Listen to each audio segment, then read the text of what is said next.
Hi there, Cosmic Family. My name is Jess Leal, and tomorrow we have the perfection of the opposition between Mars in Leo and Pluto in Aquarius, while the Moon continues to be in Aries. So this adds more fire to this thing, and the question is what we are going to do with all that fire, where we are going to invest it. So this keeps on track until the next week, the next days, and then we are going to have like reactivations, but like tomorrow and the day after, it is like the peak of the transit, and of course this was part of the whole week, and for many people this was a very shaky week, and beyond the things that I mentioned in the video of the new moon, these oppositions that we've been feeling since the end of October till this point, they could teach us many things if we choose to take that perspective.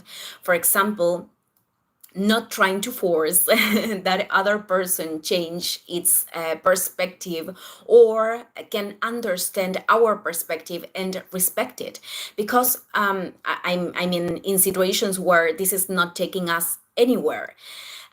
Because when we are trying to do that and we enter in the conflict, it is actually our lack of self-love, our wounds of not feeling accompanied, validated, or comprehended, the ones that are operating and that are taking us to drain ourselves in the discussion.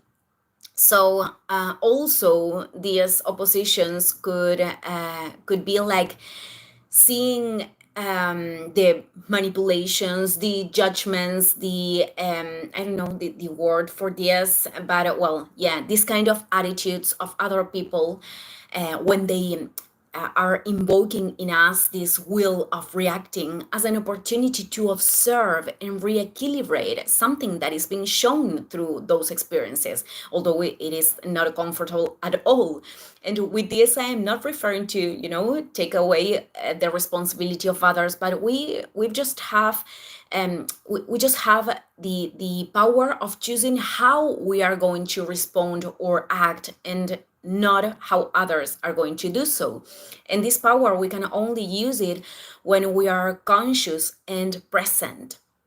Notice how many of our reactions are actually coming from this automatic pilot, from the acquired programming. And not every time that I'm talking about a programming, I'm saying that that is something wrong, because there could be people that learn to reflect before answering to an aggressive comment, for example, and that could serve for many moments. But if we have acquired screaming, elevating our voice, we will have to make efforts to change that, and that has a process, because certainly that it is not going to contribute. And even though no one is the 10% of the time present, or almost no one, to open the benefit of the doubt, we can train that attention, because that is the only thing that allows us to choose how to act differently when we need so.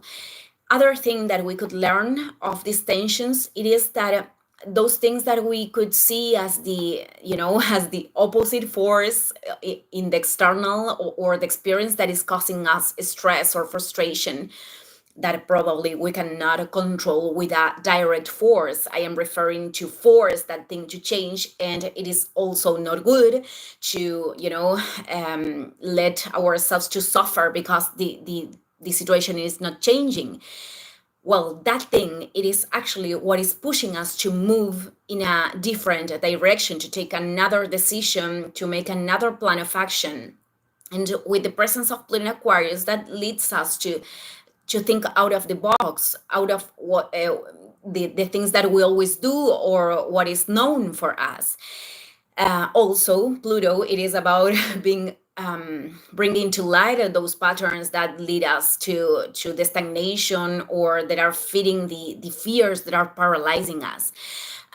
So yeah, it is challenging too, but that creates discomfort. It is like the push of the cosmos to make the changes and to evolve, actually. And at last, I think that this teaches us a lot of our own humanity, how we can, polarized in the extremes when we are sustaining these inner dialogues that are harming us, the thoughts that are creating suffering. How we ourselves, many times we are the ones that we are blocking our paths because we are attaching to ways in which we want life to be, or we are projecting that frustration to the external things. But when we have this position, this willingness to be in charge of these things, to see these things, everything represents a passage to continue growing. Self-love is being willing to revolve, to remove in what is not pleasant to see but necessary. And when a person doesn't possess this capacity, or he or she is resisting this, perhaps because it is in a different phase of the path, or perhaps because the person is not going to do so in this life, in this incarnation, we could connect. It could be also challenging, but we could connect with compassion, because what they are doing is closing themselves to experiment love and light in new ways. And from a higher perspective, if that is occurring that way, it is because that is how they need to experiment it.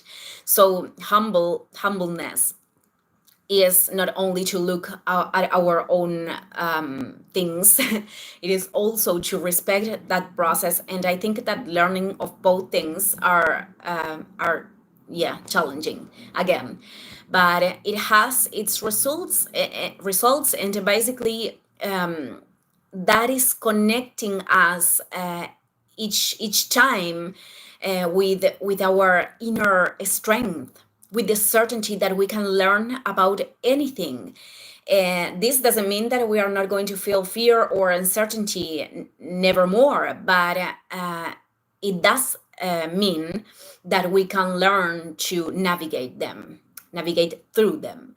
So I am going to end this video here. Thank you, everyone. See you in the next video. Ciao, ciao.